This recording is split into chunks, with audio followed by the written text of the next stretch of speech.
First of all, thank you all for coming out. Great presentation from the previous presenter. I don't think so I've heard a better explanation of iceberg than that. And that helps me as well because we use iceberg, so it kind of reduces the load of me explaining a bunch of stuff. So let's just dive in, right? Couple of things about me before I start about Easygo and what we have done. Hi everyone, my name is Anirban Chowdhury. I am a data engineer at Easygo. I have around 6 years of experience in the data space, working across various parts of the data lifecycle in various different domains such as finance, real tech, and retail. And before that, I was a software engineer. I have been part of the Easygo organization since February 2024. And within my time with the organization, I have already seen it grown massively.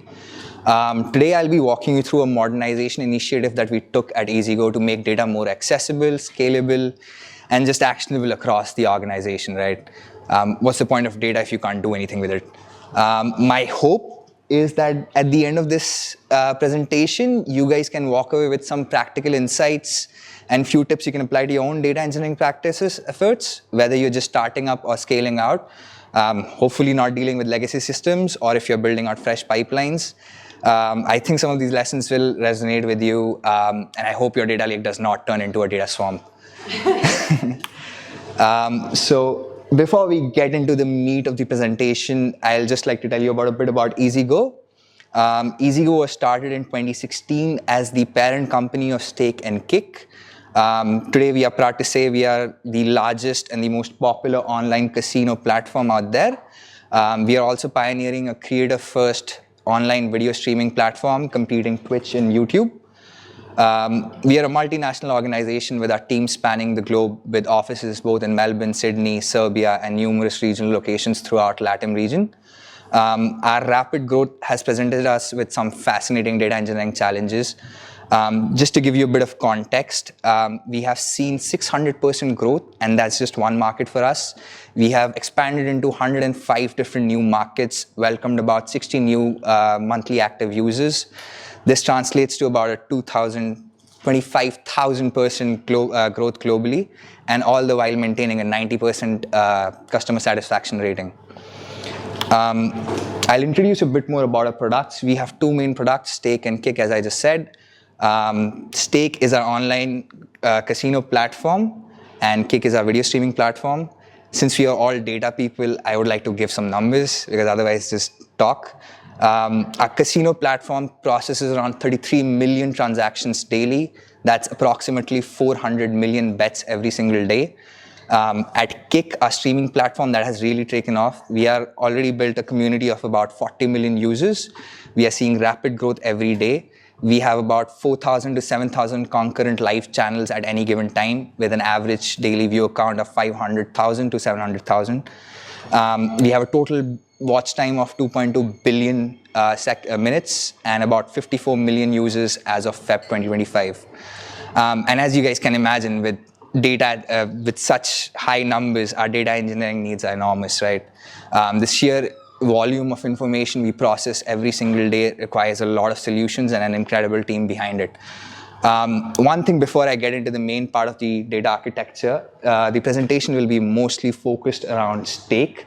We'll ignore Kick for now, because that's just way too much if I go into that.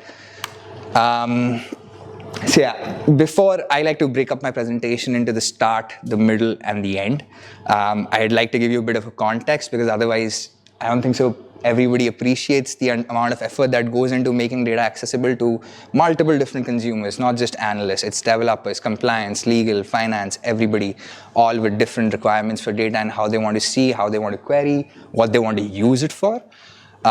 So we have grown from a small and scrappy team into a much more structured data function, and we are still rapidly evolving. Initially, data responsibilities lied with the BI team, which if any of you have done that, it's not the best, let's just say that, which makes it difficult, and it kind of also made it difficult for the organization's need and increasing appetite for insight and business actions.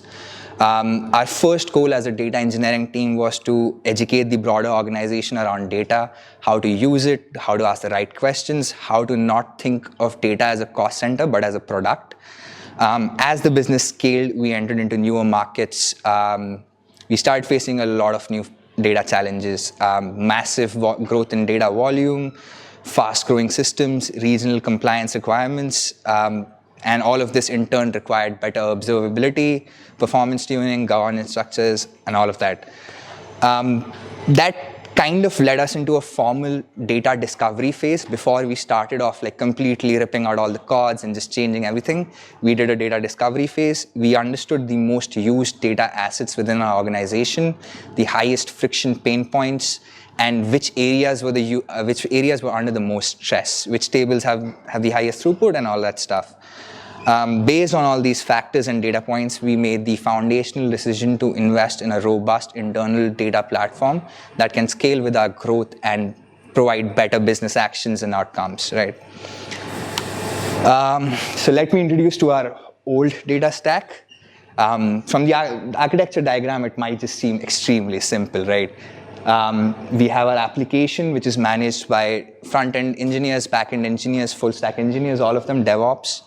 And we have a Postgres SQL. It's actually an Aurora RDS instance on AWS, which is feeding data continuously in a CDC manner via DMS into a Redshift warehouse. It might look extremely simplistic, but for the longest time, it was able to meet the organization's need for data. Just for some context, it was able to support up till 2,000 bits per second with a total data volume of 40 to 50 TB before it started really showing its age and causing a bunch of bottlenecks more down the stream. Some concerning factors with this architecture, you guys might have already noticed, but Redshift kind of became a single source of truth. And DMS became a single point of failure, unfortunately. Anytime Redshift became inaccessible which led to a lot of downtime and inefficiencies down the stream, led to our BI team not generating the insights that were required by the business, which led to slowed and delayed business actions, which led to loss of opportunity costs. The main problem, honestly, with this architecture was DMS. It started really unable to handle the sheer throughput of data every sync that happened, which caused the DMS task to fail. And if you guys have ever used DMS in production for continuous migration, you guys might know this. If your DMS task fails and it cannot consume the wall log on the Aurora RDS, the wall log keeps on increasing.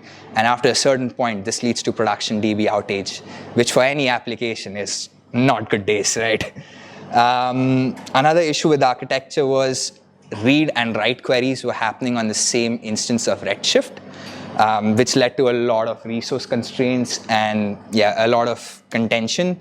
While DMS is writing about 300 million records, an analyst is at the same time trying to pull and aggregate over a year's worth of data. You can imagine there was a lot of contention. DMS crashes, wall logs goes up, production DB crashes, and it's not a happy day for any engineer. Another issue, a quick anecdote, I would say, like some of the times to avoid production outages, what we had to do was split up a table into V1 and V2. So basically stop the DMS, create a new table, and just pump the data through. Again, just to get out of the outage and to get the application up and running. But as an analyst, it's not really a good experience when you have half of historical data in one table, version 1, and latest data in table 2. If you want to do cross-table joins, it becomes very bad. So what were the issues that we mainly identified which led us to changing our data architecture, right? The biggest one, I think, so I've said that enough, DMS, back pressure, production DB crashing, not a good day for any engineer. It became an operational nightmare as well. Imagine having an engineer whose only job is to go to the AWS console and restart your DMS task. No engineer wants to do that work. It's boring and it's not really efficient. Another issue that we saw at the scale of about 40 TB, I would say, is that simple analytics queries like sum over a value column or a balance column took 45 minutes plus. So a BI analyst wrote a query, submits, and he walks away to have his breakfast because the query is going to take that much amount of time to actually execute. Again, why were the issues there? Massive data growth which outstripped the current architecture, and I'll just back that. I'll back it up with a bunch of next slides. But yeah, another pain point, which was a business requirement, which came out a bit later once we actually grew to the scale that we are currently, is that there was no real-time data. No real-time data means no action, no business action, which lead to increased in business outcomes, basically. And that was like a hard requirement for us from the business side, that yeah, we need real-time data to manage such a fast-growing company, as well as to action in such a fast-changing domain. So this is our data growth rate. On the top, you will see bets per second on 1st January 2024. And on bottom, you will see the same bet rate for 13th June 2024. You can see on the top slide, right? We average about 220 bets per second with peaks of 2,800 bets per second. And on the bottom, within just 5 months, we reached 4,000 bets per second on an average, with peaks of 6,000 bets per second. It implies a data growth rate of within 5 months of 81.8%, and within 1 year, it's 172%. So that's a lot of data growth rate for, honestly, any architecture to handle. But yeah, it did kind of lead us to re-architecture as set up to be more successful for the future.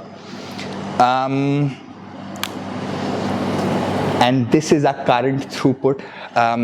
If you guys use Kinesis, you would recognize this. Honestly, the monitoring panels from AWS is my favorite thing.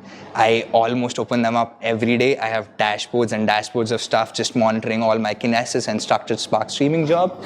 And this is one from April 2025. You can see we have a throughput of about peaks around 11 Mbps. That's not megabits, it's megabytes, which translates to 450 gigs worth of data per day, totaling to 5.32 terabytes per year. And by the way, this is just one table for us. We have about 193 table to go. In terms of the previous metrics that you saw, this is average of 6,000 bets per second with peaks of 8,000 bets per second. Out of all of this, what were the key requirements before we actually started and implemented everything, right? We don't want to go off on the wrong path, which does not satisfy our business requirements. We want things that actually work, which scale with us, which stays here for hopefully a very long time, and we don't need to re-architect this entire thing again in a few years, and hopefully it outlasts me. These were our key 4 requirements. Managing data at scale in real time. We had a defining requirement from business that real-time data is required. Again, since we are a fast-moving company, delays in getting data in the hands of leadership or the correct stakeholders leads to delayed business actions. You might have noticed in the previous architecture that DMS was the bottleneck. It was scheduled to run every 20 minutes to do its sync. And so it basically took 20 minutes for the DMS to sync, plus whatever time it actually took DMS to update all the rows within the warehouse. And yeah, then whatever time it actually took for the analyst to run his queries. It was becoming a bad. Second requirement for us was reduce query time. This was a requirement from our BI team. Simple aggregation should not be taking 45 minutes plus. Simple reporting should not be taking 45 minutes plus. Your dashboard should not just keep on spinning and spinning for the query to run. It should be a bit more quicker. This also, obviously a BI team's responsibility is not just to make dashboards. Reduction in query time helps them get back to their actual ROI work, which is business insight generation.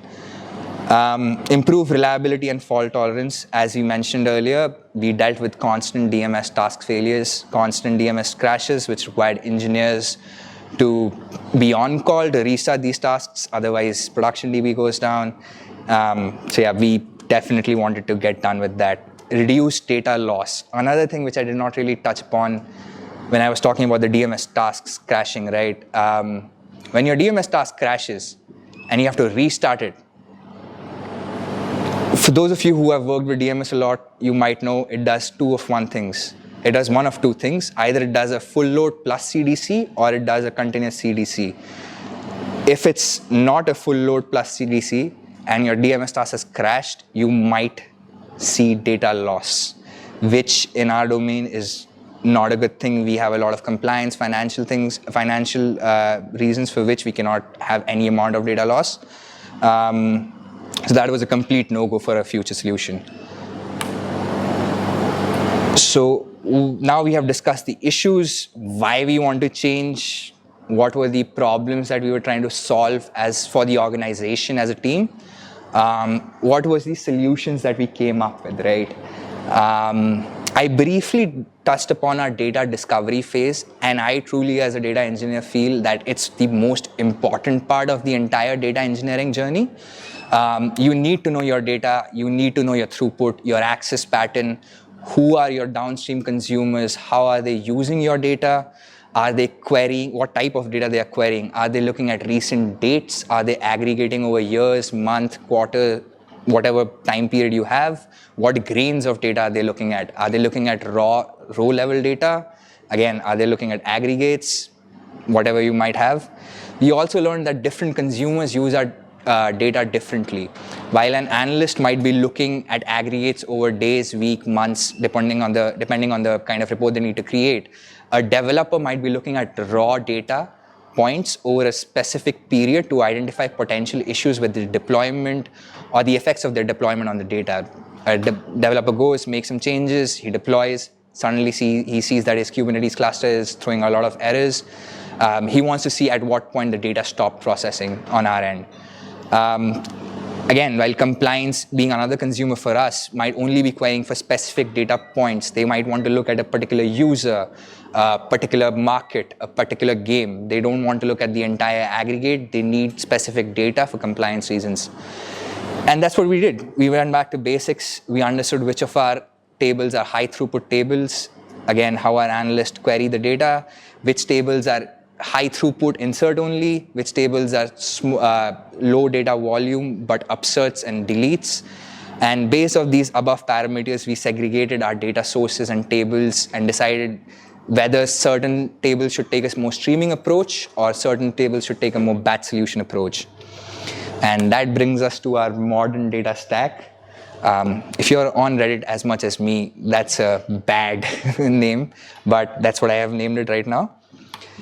This is our current architecture. It's not the full picture of it. This is just showcasing the streaming solution, because personally, that's where I feel the complexity and the challenge lies. Batch is batch. Do it via Fivetran, do it via Glue, do it via normal Spark cluster. There's really not that much to it, aside from how much data you're ingesting at every single batch, right? So we decided to go into a Lambda architecture pattern. We have both streaming and batch loads on our current platform. Our stake platform, which is on this side of the application, is actually a giant microservice architecture. We have about 100 plus, I think so at this point, of microservice running, each talking to each other through a NATS supercluster. We collaborated with a bunch of other engineers to deploy services which would read off this NATS cluster in real time, and they would put these data points into our Kinesis data stream.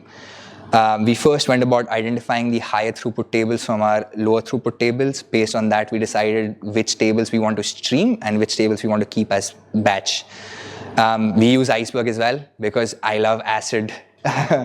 ACID, like the entire property. We do a lot of merges where that helps a lot. Plus, I have lived through the data swamp era of Parquet, and yeah, I agree with Tim's point that the schema evolution becomes a headache later down the road. You would see on the right side, you might see 3 different instances of Redshift. We actually chose a hub and spoke model for our warehouse architecture, similar to something you might get from Snowflake. There were 2 particular reasons why we wanted to do this, right? It separates our producers from our consumers. So one cluster can only be worrying about ingesting data from our Glue Spark jobs, from our Iceberg tables, whatever have you, while the consumer cluster is actually only there to serve the consumer. So if there's an analytics analyst, he will be using the analytic consumer cluster, which will only have data for him. and he is not coming in between the right queries happening. So there's no resource contention, which was there in our previous architecture when DMS and both the analyst queries were trying to access the same amount of data. We also use a lot of Redshift serverless. It just gives us better separation of compute and storage. We kind of used it to mimic Snowflake's model. We make them available via external schemas, so we do not pay for the storage cost of Redshift. We just pay for the compute. Again, this gives us isolation of queries. It also, one added benefit, which I did not intend, but it kind of came out to be like that, is that it gives us a physical separation. So from your producer cluster, you can only data share across tables which you want your analysts to have. You don't need to data share across everything.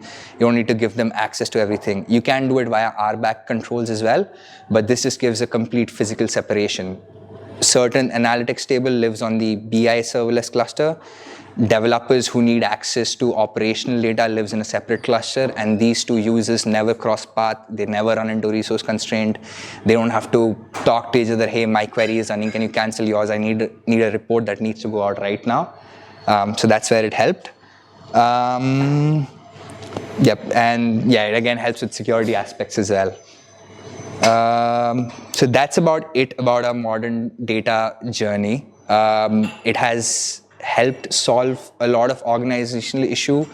For just one anecdotal evidence, we have a KYC flow, which earlier used to do 20 minutes because of a bunch of delays. Now it takes about 2 minutes, and it's 2 because the human element in the chain is the slowest. We can actually go lower, but again, we don't want to overwhelm the person sitting on the other side with a bunch of things for him to check. So yeah, what's there for our future? Real-time fraud detection. We actually just deployed one today. I deployed it before I came here. We do a lot of real-time monitoring for a lot of different games. So Blackjack has a separate monitoring system. Poker might have a separate monitoring system, and all of these, the abuse that happens on these games are very different from each other. So we have a bunch of models monitoring that. Another thing that is on plan, I don't know when it's going to happen, this quarter, next quarter maybe, is vectorization of all of this data for large language model application, which is going to be very exciting. I'm very excited for that. So that's about it from me. Thank you so much. We are looking for data engineers, so please can. If you guys fit the profile, please do approach us. We have our HR team over here. They'll be happy to help you. All good. Thank you so much, guys. Have a good day.